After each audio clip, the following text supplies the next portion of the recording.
2 सितंबर सन 2017 समय 3:25 पर जसरा के रहने वाले डॉक्टर अखिलेश द्विवेदी और उनकी पत्नी डॉक्टर एकता द्विवेदी को एक पुत्र रत्न की प्राप्ति होती है। बालक का जन्म होता है। जन्म के साथ ही घर में महोत्सव जैसा माहौल बन जाता है। रिश्तेदारों के फोन आने लगते हैं, बधाइयां मिलनी शुरू हो जाती हैं। घर में मानो महाउत्सव हो रहा हो, मानो साक्षात भगवान ने जन्म ले लिया हो। माता पिता के पैर तो मानो जमीन पे टिक ही नहीं रहे थे। उन्हें वही खुशी हो रही थी जो हर एक माँ बाप को एक पुत्र की संतान की उत्पत्ति पर होती है। वो तो मानो झूमे से जा रहे थे। उनकी खुशी का कोई ठिकाना नहीं था। एक नन्हा सा राजकुमार उनके घर जन्म लिया था। बालक भी मानो भगवान श्री कृष्ण का साक्षात अवतार। गोरा चेहरा, बड़ी बड़ी आंखें, चेहरे पर तेज लिए, मानो ऐसा लग रहा था कि साक्षात भगवान कृष्ण कलयुग में जन्म ले लिए हैं। माता पिता दोनों ही पेशे से शिक्षक हैं। विद्यालय से बच्चों को पढ़ाने के बाद, दुनिया के तामझाम झेलने के बाद जब वो घर पहुंचते थे थके हारे निराश, तो उस बच्चे को देखकर मानो 2 मिनट के अंदर ही उनकी सारी थकान फुर्र हो जाती थी। इसी प्यार दुलार के बीच में वो बच्चा बड़ा होने लगा। दुनिया की सारी खुशियां माता पिता उसके कदमों में दे देना चाहते थे। प्यार से उस बच्चे का नाम रखा गया अनिकेत। जैसे जैसे अनिकेत बड़ा होने लगा, उसके कारनामे और उसके लुभावने परिदृश्य दुनिया को लुभाने लगे। उस छोटे से बालक अनिकेत का चेहरा इतना आकर्षक था, इतना सुंदर था कि एक बार उसे जो देख लेता था मानो नजरें हटती ही नहीं थी। बालक बड़ा होने लगा। तोतली आवाज में उसने पापा कहना शुरू कर दिया, मम्मा कहना शुरू कर दिया, मौसी कहना शुरू कर दिया, मौसा कहना शुरू कर दिया, अंकल कहना शुरू कर दिया। जैसे जैसे अनिकेत बड़ा होने लगा, माता पिता उसके लिए दुनिया के हर एक खुशियों के दरवाजे खोल देना चाहते थे। उस पर अपना सब कुछ न्यौछावर कर देने के लिए तैयार थे। अनिकेत का पूरा कमरा उन खिलौनों से भर गया था जो रोज वो अपने माता पिता से मंगाता था। चारों तरफ खिलौने। उस 3.5 साल के बालक के अंदर समझ इतनी कि माँ बाप की हर एक परेशानी को वो खुद ही समझ लेता था। उस छोटी सी उम्र के बालक की इतनी बड़ी बड़ी समझदारी वाली बातें सुनकर वो भी तोतली आवाज में माता पिता का सीना मानो गर्व से ऊंचा हो जाता था, गर्व से फूल जाता था और उन्हें लगता था कि वाह, हम कितने भाग्यशाली हैं कि जो हमें अनिकेत जैसी औलाद मिली। अनिकेत की इस कहानी में उसके बड़े भाई राघवेंद्र द्विवेदी, जो कि उससे 2 साल का बड़ा था, उसका एक बहुत बड़ा किरदार है। इस छोटी सी उम्र में दोनों भाइयों का प्यार देखकर मानो लगता था कि भगवान श्री राम और भरत ने एक बार फिर से धरती पर जन्म ले लिया है। उस द्विवेदी दंपत्ति और उनके बच्चों की जिंदगी खुशियों की छांव में धीरे धीरे आगे बढ़ रही थी कि अचानक शायद उन्हें किसी की नजर से लग गई। एक दिन जब अनिकेत उठा तो उसे हल्का बुखार था और सांस लेने में भी कुछ तकलीफ से हो रही थी। माता पिता के ऊपर तो मानो दुखों का पहाड़ सा टूट पड़ा। हालांकि आजकल के परिवेश में बुखार आना और सांस फूलना तो एक आम सी बीमारी है, लेकिन अनिकेत की छोटी सी तकलीफ को भी माता पिता बिल्कुल भी बर्दाश्त नहीं कर पाते थे। वो तुरंत डॉक्टर कमल सेठ के पास अनिकेत को लेकर गए और उनसे परामर्श लिया। डॉक्टर कमल सेठ ने उन्हें बताया कि आप बिल्कुल परेशान मत होइए। आजकल के परिवेश में बुखार आना एक रोजमर्रा की जिंदगी का हिस्सा है और सांस फूलना तरह तरह के प्रदूषण है, धूल के कण है, एलर्जीज हैं और इसमें सांस लेने की तकलीफ आना एक आम सी बात है। 2-4 दिन में ठीक हो जाएगा, लेकिन फिर भी आप एहतियात के तौर पर कल एक एक्सरे करा के लाइएगा और उसके बाद फिर मुझे दिखाइएगा। अगले दिन वो एक्सरे कराकर रिपोर्ट डॉक्टर कमल सेठ को दिखाने जाते हैं, लेकिन रिपोर्ट देखते ही डॉक्टर कमल सेठ की माथे पर चिंता की लकीरें से उभर आई और उन्होंने बताया कि बच्चे के फेफड़े में पानी भरा हुआ है, जिस कारण उसे सांस लेने में दिक्कत आ रही है। इसे तुरंत ही किसी अच्छे डॉक्टर को दिखवाकर पानी फेफड़े से निकलवाना जरूरी है। विधाता को क्या मंजूर था, किसी को क्या पता था।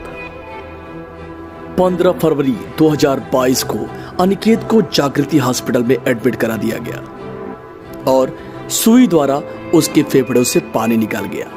हालांकि डॉक्टर्स ने कुछ और टेस्ट करने की बात कही और कहा कि टेस्ट की रिपोर्ट आने के बाद ही कुछ स्पष्ट हो पाएगा कि असल में समस्या क्या है।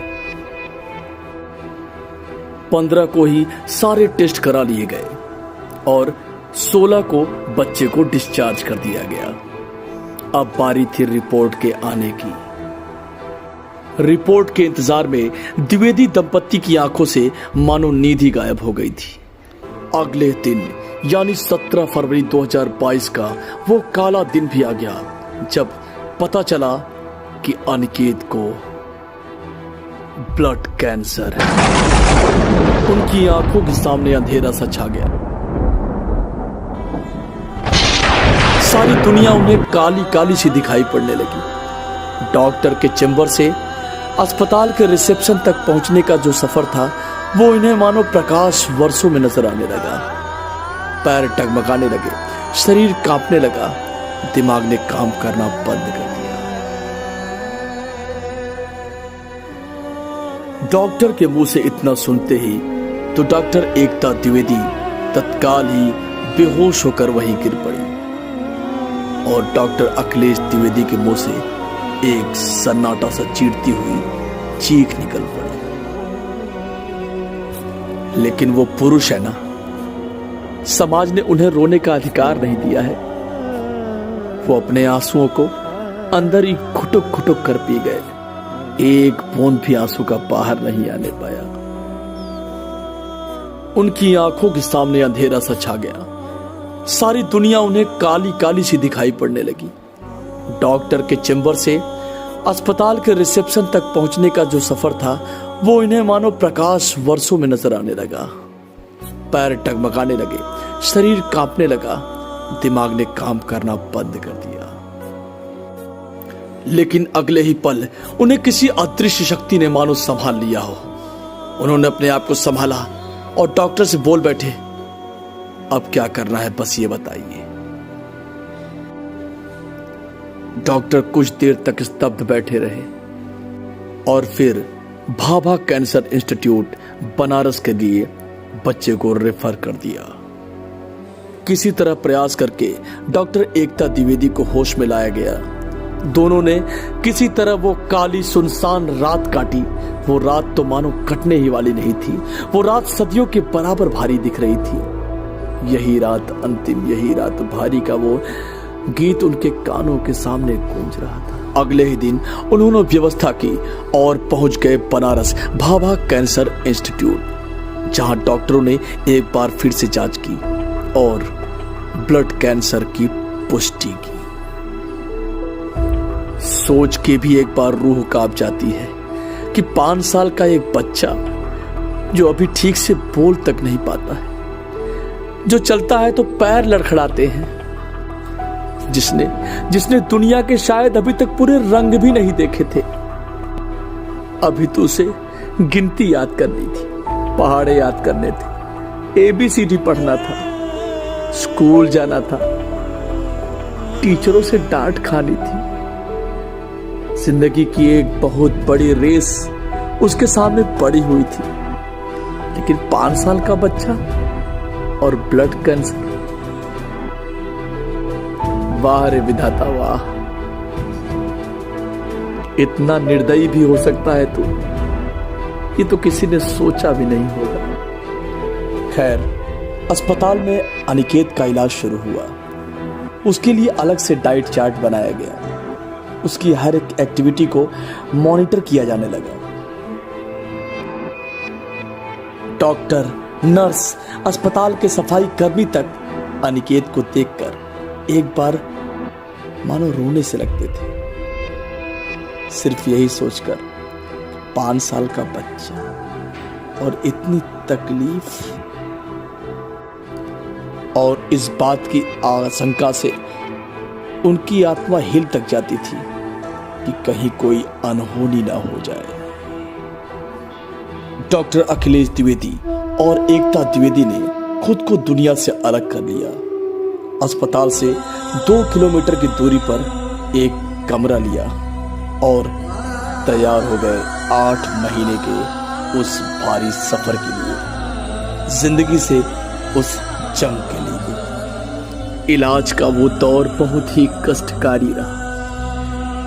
5 साल के उस मासूम बच्चे के शरीर पर सुइयां नपने लगी, शरीर का खून बदला जाने लगा, दवाइयों के हैवी डोज उसके शरीर के अंदर जाने लगे। अरे उस बच्चे को क्या पता कि वो जिंदगी की सबसे बड़ी जंग अनजाने में ही लड़ रहा है। अस्पताल की नर्सें जब सुई लगाने आती थी तो उनकी आंख से आंसू छलक जाते थे, और जब वो पूछती थी कि बेटा बड़े होके क्या बनोगे, अनिकेत बोलता डॉक्टर बनूंगा, कभी बोलता मैं हवाई जहाज उड़ाऊंगा। उनकी इस मासूम सी बातों को सुनकर उसके माता पिता, अस्पताल के स्टाफ, नर्सें, मानो उनकी आंखों से बरबसी आंसू छलक पड़ते थे कि बच्चे के सपने अभी तो अपने आकार में आ रहे थे और अनहोनी न जाने क्या कर बैठे। विश्वास और मजबूत दृढ़ इरादों के दम पर 7 महीनों का वो लंबा दौर चला, इलाज चला, सैकड़ों बार शरीर का खून बदला गया, जज्बात रोए, न जाने कितनी बार मां की ममता ने हार मान ली, न जाने कितनी बार बाप का पुरुष वाला वो शरीर कांप उठता था। इतनी तकलीफ को वो मासूम सा 5 साल का बच्चा कैसे झेलता था, ये शायद उसे भी पता नहीं था। उसे तो सिर्फ ये पता था कि मेरे माता पिता मेरे साथ हैं, मेरे पापा मेरे साथ हैं, मेरी मम्मा मेरे साथ हैं, और वो अगर मेरे साथ हैं तो मेरे साथ कुछ अच्छा ही हो रहा होगा। इस पूरे इलाज के दौरान उसके चेहरे पर कभी शिकन तक नहीं आई। उसकी मां ने तो मानो अपने आप को कठोर दिखाने के लिए अपने अंदर के आंसुओं का गला सा घोट दिया था। माता पिता ने दिन रात उसकी सेवा की, सिर्फ इसी उम्मीद में कि डॉक्टर एक दिन बोल देंगे कि अब सब अच्छा है। 8 महीनों तक एक बड़ी कठिन तपस्या के बाद आखिरकार वो दिन भी आया जब डॉक्टर साहब ने आकर कहा कि अब आप अपने बच्चे को ले जा सकते हैं, हर 2-3 महीने में आते रहिएगा रूटीन चेकअप्स के लिए। डॉक्टर की बातें सुनकर वो नन्हा सा मासूम अनिकेत अपने पापा से बोला, पापा अब मैं यहां नहीं आना चाहता, अब मैं यहां नहीं आऊंगा, प्लीज मुझे यहां अब मत लाना। अनिकेत की ये बातें उसके पापा ने ध्यान से सुनी कि नहीं ये तो नहीं पता, लेकिन उस मासूम से बच्चे की ये दरख्वास्त शायद ऊपर वाले ने बहुत ही प्यार से सुना, और विधाता ने ऐसी लीला रची कि उस मासूम बच्चे को दोबारा कभी बनारस जाने की नौबत ही नहीं आई। अपने माँ बाप के कष्टों को शायद वो बच्चा बढ़ाना नहीं चाहता था, और 13 मार्च सन 2023 को उसने अपनी आंखें हमेशा के लिए बंद कर ली।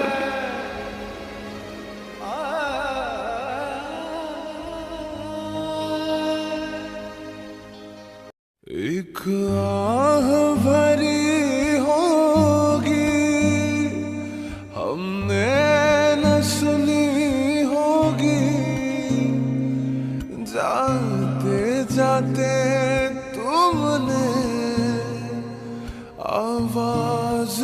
होती होंगी।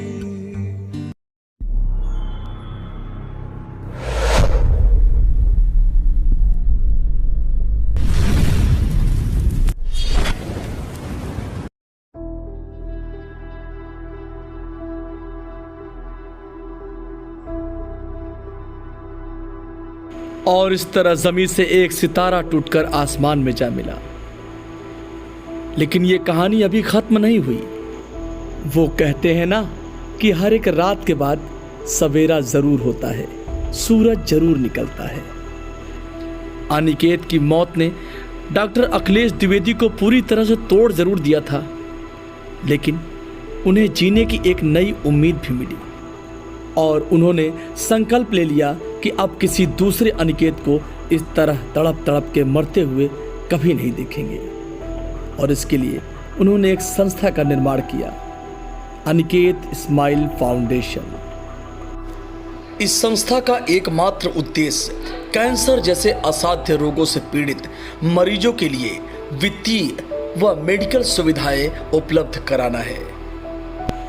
इलाज के दौरान नियमित रूप से डायलिसिस होता है, जिसमें अत्यधिक ब्लड की आवश्यकता पड़ती है। ऐसे मरीजों को ब्लड की उपलब्धता सुनिश्चित करना भी इस संस्था का एक और उद्देश्य है। समय समय पर विभिन्न क्षेत्र के स्पेशलिस्ट डॉक्टरों के द्वारा निःशुल्क स्वास्थ्य शिविर का आयोजन करना भी हमारी प्राथमिकता है। अनिकेत स्माइल फाउंडेशन आभार व्यक्त करता है और धन्यवाद ज्ञापित करता है मोतीलाल नेहरू मेडिकल कॉलेज के रेडियोलॉजी और कैंसर विभाग के डॉक्टर देव कुमार यादव का, जो इस संस्था के उद्देश्यों को पूरा करने में और इस मुहिम को आगे बढ़ाने में हमारे साथ कंधे से कंधा मिलाकर चल रहे हैं। और इस मुहिम की शुरुआत अनिकेत स्माइल फाउंडेशन जसरा एवं सामाजिक विकास सेवा समिति श्रृंगवेरपुर के संयुक्त तत्वावधान में विश्व तंबाकू निषेध दिवस एवं कैंसर जन जागरूकता कार्यक्रम का आयोजन प्रातः 8 बजे से सायं 4 बजे तक दिनांक 31 मई 2023 दिन बुधवार जसरा ब्लॉक में प्रयागराज के सुप्रसिद्ध डॉक्टरों की टीम द्वारा निःशुल्क स्वास्थ्य परीक्षण एवं निःशुल्क दवा वितरण द्वारा किया जा रहा है। डॉक्टर देव कुमार यादव के अनुसार कैंसर के कुछ लक्षण हैं जिन्हें कभी भी नजरअंदाज नहीं करना चाहिए, जिसमें लगातार खांसी आना, खांसी में खून आना, सांस फूलना, शरीर में थकान, छाती में जकड़न, वजन घटना, बोलने में दिक्कत होना, याददाश्त कमजोर होना और चेहरे में और गर्दन में सूजन आना प्रमुख है। माउथ कैंसर या मुंह का कैंसर भी एक प्रकार का बहुत ही खतरनाक कैंसर है, जिसमें पेशेंट की मौत तक हो सकती है। इसके शुरुआती लक्षण हैं मुंह के दर्दनाक छाले जो काफी हफ्तों के बाद भी ठीक नहीं हो रहे हैं। दूसरा, मुंह या गर्दन में लगातार गांठ का बनना। तीसरा, दांतों का ढीला होना जो एक्सट्रैक्शन के बाद भी ठीक नहीं होते हैं। चौथा, होंठ या जीभ का सुन्न पड़ जाना। पांचवा, मुंह या जीभ की सरफेस पर सफेद सफेद या लाल लाल धब्बे दिखाई पड़ना। छठा, आपके बोलने के तरीके में बदलाव होना या तोतलापन बढ़ जाना। और मुंह के कैंसर का सबसे बड़ा कारण है तंबाकू या गुटखा खाना। तो आइए आज से ही हम संकल्प लेते हैं, प्रतिज्ञा करते हैं कि आज से ही कैंसर को दूर भगाएंगे। कैंसर पर विजय प्राप्त करने के लिए गुटखा, तंबाकू, सिगरेट और बीड़ी का पूरी तरह से त्याग कर दें और स्वस्थ रहें। याद रहे, अपने परिवार को मातम बनाने का मौका बिल्कुल न दें। से नो टू टोबैको।